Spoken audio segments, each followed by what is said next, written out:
Yeah, please. Thank you, Mr. President. It's an honor to have you here. Thanks. I'm a first-year student in South Asia Studies. My question is in regards to private military contractors. The Uniform Code of Military Justice does not apply to these contractors in Iraq. I asked your Secretary of Defense a couple months ago what law governs their actions. Mr. I was going to Rumsfeld, ask him. Go ahead.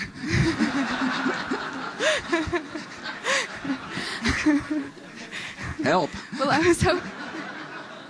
I was hoping your answer might be a little more specific.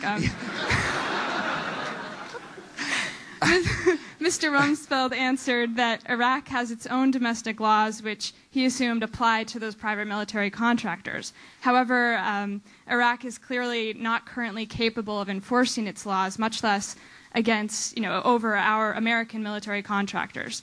I would submit to you that in this case, this is one case that privatization is not a solution. And Mr. President, how do you propose to bring private military contractors under a system of law? Yeah, I appreciate that very much. I wasn't kidding.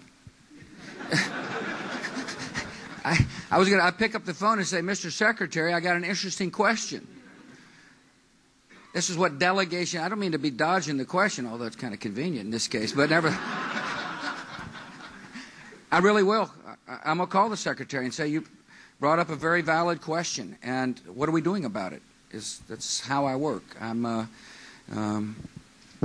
Thanks. Yes, ma'am. Hello, Mr. President. I have a follow-up question on your comments about polls.